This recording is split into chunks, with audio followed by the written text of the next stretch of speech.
of years ago, rumors began to fly around the Sister Wives community that Kody and Robyn's next storyline on the show was going to be their Ross and Rachel moment. Their vomit-inducing monogamous love story that nobody asked to see or wants to see, frankly, and it has begun. It's nice to go on a date. I hope she doesn't feel pressure, but I'm like, I finally got her all to myself.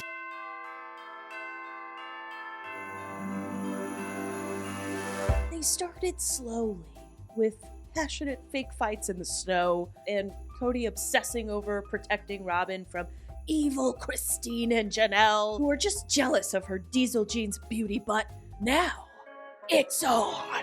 It's on like Donkey Kong. The buildup. I remember watching the scripted Snow Square fight and thinking, this feels like a setup. And it's hurt us more than it's hurt them. Oh, thank you for saying that. I appreciate it. Thanks for coming down and talking to me. Kody kept referencing them fighting at the beginning of the season, telling us their relationship was on the rocks. And it seemed like this was a soap opera buildup to the introduction of the least likable couple on reality television. And it turns out, this was all a buildup. Gone are the days of them hinting that their marriage is on the rocks in confessional. Now it's all, let's go on a date in an attic and stare into each other's eyes. Let's giggle about how we met and cause thousands of people watching this show to spray vomit all over their screens. Thank you, Kody and Robyn. After years of them gaslighting us and insisting, oh, Kody was always equal. And in fact, he still, to this day, will not give up that he gave Robyn even a fraction of special interest over the other ones. Just call me Cleopatra. Everybody calls, I'm the queen of denial. It's official. They are now openly telling their monogamous love story. I'm very happy with the idea of just growing old together with Robyn. It sounds romantic. Don't you just want to puke?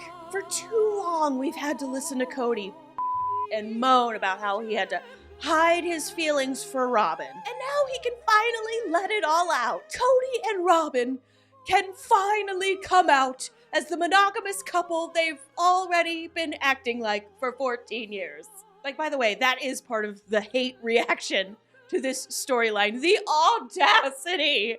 Just the cojones. I kind of have to commend them. Like, to have the balls to allow a Kody and Robyn monogamous love story after, like, knowing they're dumb, but they're not that dumb. Surely they know nobody wants this. Surely they know it's going to make everybody feel vindicated in everything they've been saying. Surely they know what this is going to look like. And yet, here we are.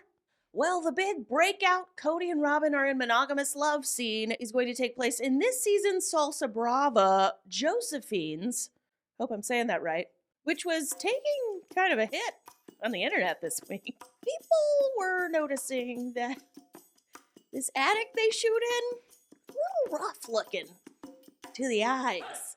It looks like that scene from Home Alone 2 when the pigeon lady brings Macaulay Culkin up to the upper balcony so they can listen to orchestra music and have a heart-to-heart with them and the pigeon poop. It's like when Chevy Chase gets stuck in the attic and he has to watch projector footage of his childhood. It's kind of giving that. But y'all, don't be mean to Josephine's. I'm sure it's not Josephine's fault. I'm sure production just went, oh, yeah, stick him anywhere. Dusty attic, walk in with all the large bottles of condiments, out back in the alley with the rats and the garbage. I'm actually the editor too, and Flooring Faces takes a long time.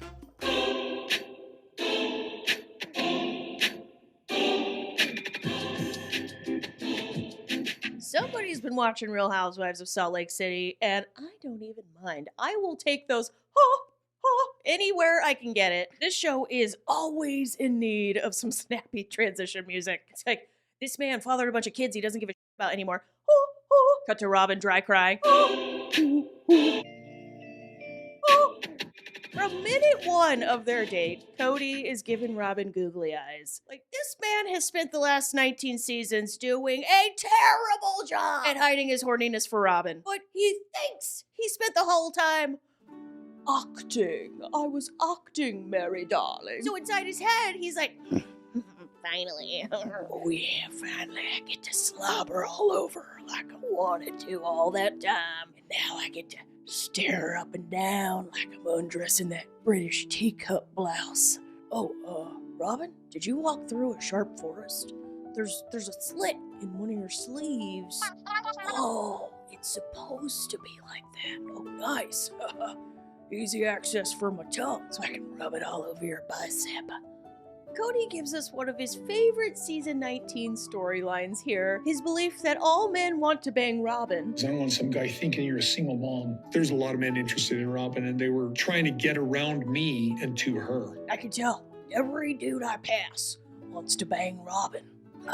Not just the dudes, lesbians too. I won't even let her go to Home Depot anymore. I am not letting my precious Robyn walk into the lion's den like that. All those lesbians in their flannel, undressing her British teacup blouse with their eyes, no. Then, we've been told for years that Mary introduced Kody to Robyn. But now, 19 seasons later, and because these two idiots never watched the show, so they don't know any better, they have forgotten that old lie they came up with and have now reinvented the Kody and Robyn origin story. Because the first time I saw you in our church, we made that gaze, that connection. No, I made that. Oh, no. By the time you looked away, I actually said, that was probably inappropriate. What happened to, I thought she was a loser single mom with 3 kids and they had to convince me to even look twice at her. Kody and Robyn had a matchmaker, first wife Mary. She and Kody met Robyn at a party, and Mary suggested to Kody that Robyn may be sister wife material. It's not like your wife hunting. That's like our cattle call. Ooh, she's cute. He is lying through his teeth. He's literally telling us, I spotted a cute girl at church and it turned out to be Robyn. Like, he's either lying here or he's lying 14 years later now. Oh, and by the way, one of the things this tells me is how complicit Mary was in the sort of quote unquote cover up. The cover up is always greater than the crime. Remember that, folks. Remember that, especially criminal folks. It tells me that she was complicit, that her, Kody and Robyn were together making up a story, and they were pretty good at it. This is not some like they're decent actors in this clip. It's like fairly believable that Mary set them up, and that, you're about to watch that Kody is grossed out by this woman he now is like I believe Kody and Robyn now. I think that they had googly eyes for each other in church. I think they before they got married. You don't drive 3 hours down and back to have a prayer session with a woman you're about to marry. Like, give me a break. They were and I think Mary was complicit, and like, who knows? There's a chance Janelle and Christine knew this whole thing was bull too. That kind of stuff just... It's gross. Yeah, that just grosses me out. Ugh, so gross. Picking up a woman in church. Ew, gross. Ew, gross.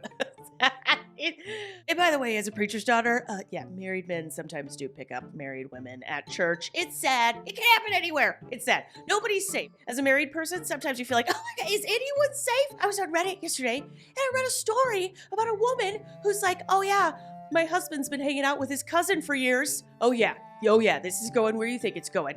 He was the cousin. He was his own cousin. Yeah, that's right. Nobody, don't ask me where I saw that. It was like some random thread. One person watching this right now was on the same algorithm as me and knows what I'm talking about. But oh my God, nobody's safe. No place is safe. No person is safe. Kody wasn't so sure. Initially, I had some personal reservations. I actually kind of shuddered. I actually had an ick factor. He did because I was divorced with kids, and it's I'm just okay. being truthful. 14 years later. First time I saw Robyn, the first time I ever laid eyes on her, I was leaning over the back of a chair talking to a neighbor behind me, and we locked eyes. I couldn't break away. Oh, I'm sorry. They start laughing at each other like this is cute and not a abomination, and proof of what we've all been saying for years, that Kody and Robyn done been in a monogamous relationship. This is not some new adventure these people are off to. Look at them. They're talking like an old monogamous couple that's had a great 14 years together so far. I want to know that God has been my wingman with you and that nobody can take you away. I want to chain you down in the new McMansion so you can never escape me. I was sitting there with my cousin. I was looking around. I looked at you for a while, and the thing that caught my eye was your laugh lines, because I love laugh lines. I was looking around, and I was like, who looks like they'd be willing to pay multiple millions of dollars for me. Oh, older men. Older men. Yes, older men. The young ones don't have any money, but the guys with at least half a dozen crow's nest lines on their face. Also looking for wives who seem like they might not mind paying off $32,000 in debt. You looked at me and a bolt of lightning shot through my body. We locked eyes, and suddenly I could see multiple mansions filled with knickknacks and bears. It was like a flash of green lightning. I'm not the only one who thinks Kody and Robyn, New Adventures in Monogamy, is a lie. Mary's friend Brandy goes for the side character gold. She has a little chit-chat scene with Mary and Jen, and it is just so satisfying hearing somebody say out loud on the show what we've all been saying for years. I've always thought this. I always saw him favor her, Robyn. She said it! She said it! Thank you, Brandy! Thank you. Brandy doesn't even know who I am. I went to dinner with her a couple times, helped her and her husband move once. Mary doesn't need to trash talk me. She's got her friends doing it for her. Friends that don't know me. Mary's got her girlies doing it for her. Girlies that don't know me. And I helped that move, too. And they're trashing me. I'm sorry. This man, he has like no self-awareness. There's this great moment with Mary, Jen, and Brandy that I was living for, which is the three of them laughing their asses off at Kody feeling sorry for how his breakup with Mary has impacted Robyn. So later, he goes, that was so hard on Robyn. I don't even know. Sorry. Poor girl, that whole talk just wrecked her. Kind of hard on me too. If he would have cried, he would have taken it seriously. Why is he so stupid? So That she'd be was, really threatened if he met a girl that cries like all the time. I just need to. I'm dead. I'm deceased. I can't believe she said that. Jim was like, Mary, tell her about what happened last season at Coyote Pass. Girl, Brandy don't need you to tell her no nothing. Brandy has watched all of these episodes. She is one of us. She's one of us. And she knows Robyn. All right, we have to do a Kody's hair segment this video, which maybe I have no right to do. Some of you who watch me routinely may notice I chopped my hair. I can actually see my reflection in the phone I use to film myself, and it's still terrifying me. It's a lot shorter than I'm used to. So I am going to be a big fat hypocrite, and I am going to talk about somebody else's hair while feeling incredibly insecure about my own. Last week we learned how Kody uses the Lunch Lady special to prepare his noodles for the day. This week we learned just how hard Kody's had to fight for that hair. Apparently the AUB church leaders asked him to chop it off. They saw my hair as rebellious. So Kody, you need to cut your hair. Look at his face. He's been hanging with Robyn too much. He's doing the exaggerated frowny face. It's so cartoony. But Kody is genuinely pissed here. He's like, don't you ever tell me how to do my hair. These are sacred noodles that I have put a lot of work into. Don't you ever. Kody, maybe they were just like, you're bald, and trying to do the whole world a favor. You ever consider that? It's so wrong for me to be siding with the cult leaders because I actually battled my own parents a lot when I was growing up. My dad was a preacher, and I had a very intense Avril Lavigne phase, and I also was in the worship team on stage. So he was like, no, you cannot wear just a wife beater with a tie around your neck.